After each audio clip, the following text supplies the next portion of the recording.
जय हिंद प्यारे बच्चों, मैं रवि तोमर आपके अपने YouTube चैनल लक्ष्य विद रवि में बहुत बहुत स्वागत करता हूं। आशा करता हूं आप सभी अच्छे होंगे, स्वस्थ होंगे, तंदुरुस्त होंगे और बहुत अच्छे से पूरे जोर के साथ, पूरे तन मन के साथ, पूरे अपने डेडिकेशन के साथ अपने बोर्ड एग्जाम्स की तैयारी कर रहे होंगे। प्यारे बच्चों, आज आपकी वन वर्ड सब्स्टिट्यूशन की 6th क्लास है। प्यारे बच्चों, मैं आपको बता दूं, अब से पहले जो 5 क्लास है उसमें मैं आपको पूरे 100 वन वर्ड सब्स्टिट्यूट करा चुका हूं।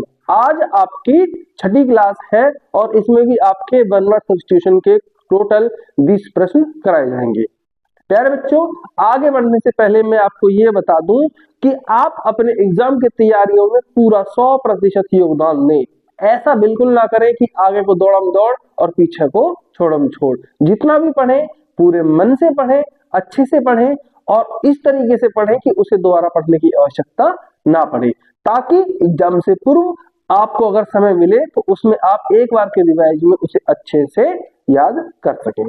ठीक है प्यारे बच्चों, तो शुरू करते हैं आज की क्लास। आपका आज का जो फर्स्ट प्रश्न है प्यारे बच्चों, वो है incapable of being reached.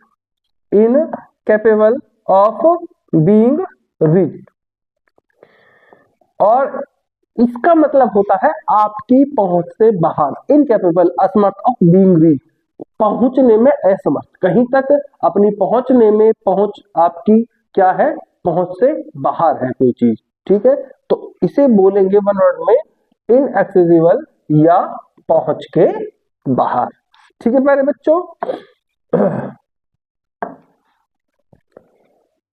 Second है आपका not liable to error mistake. Not liable to error mistake यानी कि गलती के लिए जो उत्तरदायी नहीं हो, अर्थात किसी से कोई ऐसी चीज हो, कोई व्यक्ति हो, ठीक है, जिससे गलती होने की कोई संभावना है ही नहीं, यानी कि एकदम अचूक हो। ठीक है प्यारे बच्चों, तो इसे बोलेंगे हम इनफॉलिबल, अमोघ या अचूक। ठीक है प्यारे बच्चों, नेक्स्ट है इनकैपेबल ऑफ बीइंग डिवाइड, जो डिवाइड होने में, टूटने में या बिखरने में असमर्थ हो, जो टूट ना सके, तो उसे बोलेंगे इनडिविजिबल या अविभाज्य। इसे अभाज्य भी बोल देते हैं। ठीक है प्यारे बच्चों, नेक्स्ट है आपका a person who is proficient in many language. एक person who is proficient, proficient होता है कुशल, निपुण, एक्सपर्ट होना। Who is proficient in many language, बहुत सारी भाषाओं को जानता हो, बहुत सारी भाषाएं बोलने में निपुण हो, तो ऐसे को बोलेंगे हम प्यारे बच्चों लिंग्विस्ट, यानी कि अनेक भाषाओं में प्रवीण। ठीक है ना, बहुत सारी भाषाओं का ज्ञान रखता हो। नेक्स्ट है a person who can read and right. एक ऐसा व्यक्ति जो लिख और पढ़ दोनों सकता है, यानी वो पढ़ भी सकता है और लिख भी सकता है, उसे बोलते हैं प्यारे बच्चों लिटरेट, पढ़ा लिखा। क्या बोलेंगे, पढ़ा लिखा। ठीक है प्यारे बच्चों, पढ़ा लिखा। नेक्स्ट है eclipse of the moon. Eclipse होता है प्यारे बच्चों ग्रहण, ऑफ द मून, मून यानी कि चंद्रमा का, चंद्रमा का ग्रहण, तो इसे बोलते हैं लूनर एक्लिप्स या चंद्र ग्रहण। क्या बोलेंगे, चंद्र ग्रहण। ठीक है प्यारे बच्चों, नेक्स्ट है a place where experiments are carried out. एक ऐसा स्थान जहां पर एक्सपेरिमेंट यानी कि प्रयोग किए जाते हो, एक्सपेरिमेंट किए जाते हो, उस स्थान को बोलते हैं लेबोरेटरी या प्रयोगशाला।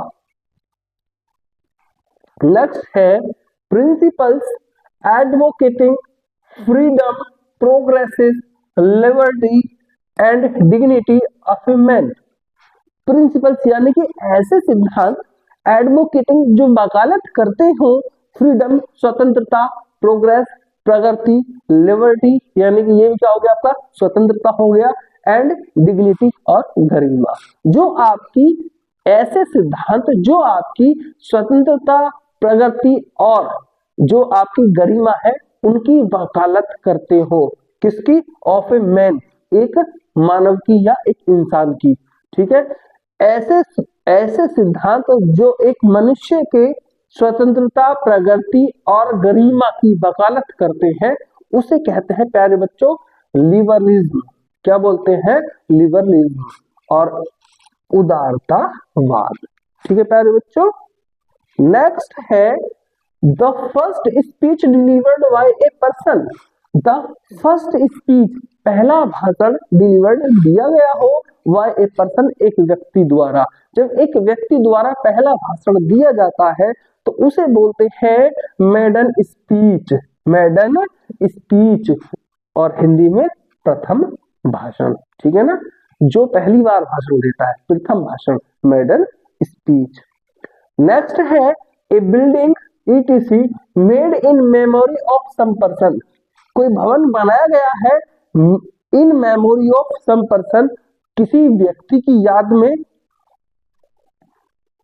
और to commemorate a historical event, या किसी ऐतिहासिक घटना की याद में अगर किसी बिल्डिंग को या कुछ चीज बनाई गई है तो उसे बोलते हैं हम मॉन्यूमेंट। क्या बोलते हैं?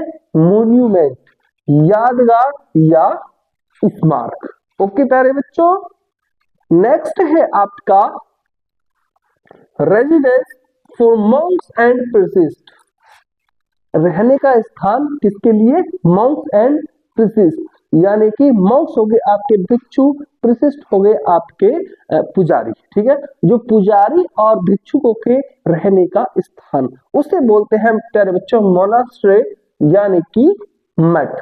ओके, नेक्स्ट है a place for keeping curiosities in nature and art, यानी कि नेचर हो गया आपकी प्रकृति, आर्ट होगी कला। कला और प्रकृति का जो क्यूरिटीज होती है, ठीक है प्यारे बच्चों, उसमें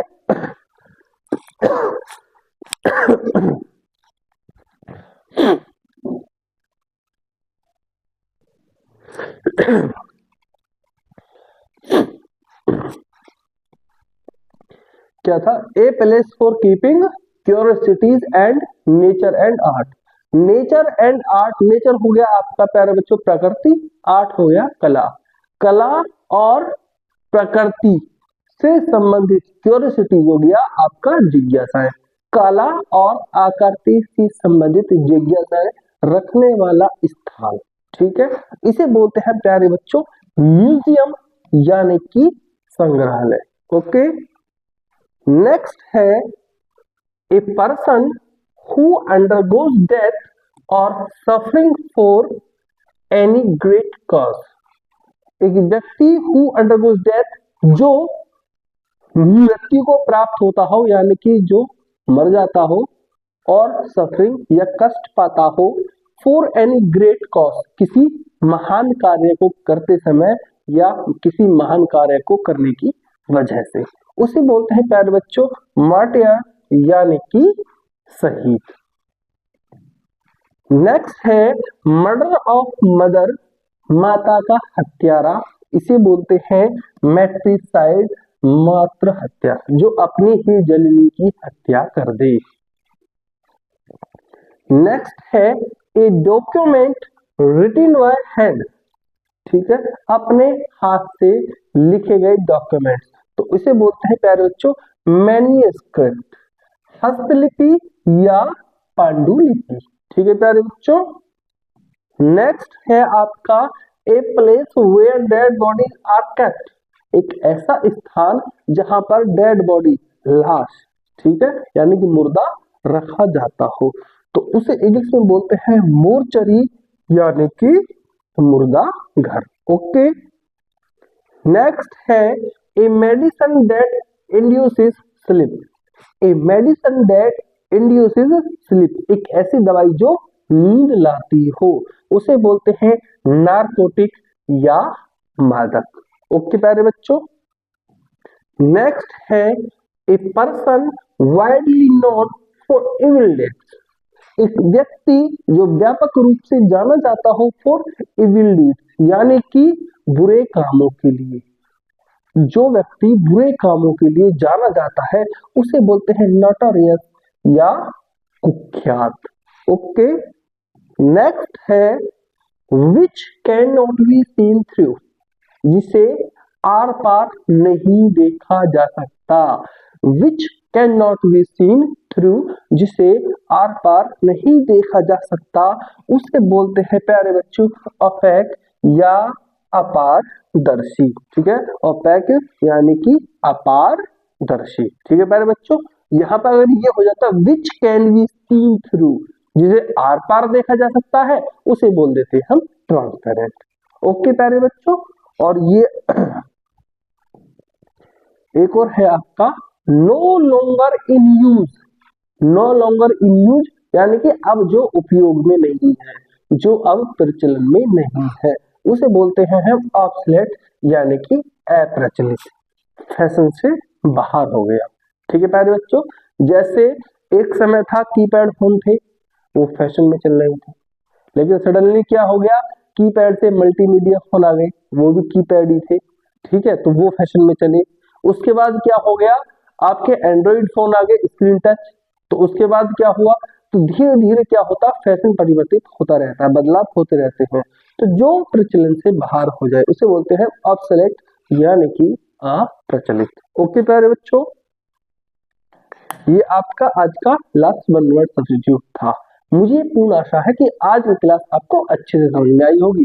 प्यारे बच्चों, मैं फिर से एक बार बता दूं, इतने अच्छे तरीके से, ठीक है ना, थोड़े से ही समय में मैं आपको 20-20 वन वर्ड सब्स्टिट्यूट करा देता हूँ। चाहूं तो मैं एक ही क्लास में आपको 100 वन वर्ड सब्स्टिट्यूट करा दूंगा, लेकिन आप पूरी वीडियो देख ही नहीं पाएंगे, उससे पहले आप बोर हो जाएंगे। क्योंकि भाई अगर मैं 100 वर्ड से सब्स्टिट्यूट कराऊंगा तो उसमें कहीं ना कहीं आपको 40 से 50 मिनट का समय लग जाएगा। ठीक है, और आप इतनी लंबी वीडियो देख नहीं पाएंगे और ना ही उसे याद कर पाएंगे। इसलिए थोड़ा थोड़ा करके दे रहा हूं ताकि आपको अच्छे से याद हो जाए। ठीक है प्यारे बच्चों, मिलते हैं अपनी अगली क्लास में। तब तक के लिए जय हिंद, जय भारत, जय हिंदुस्तान।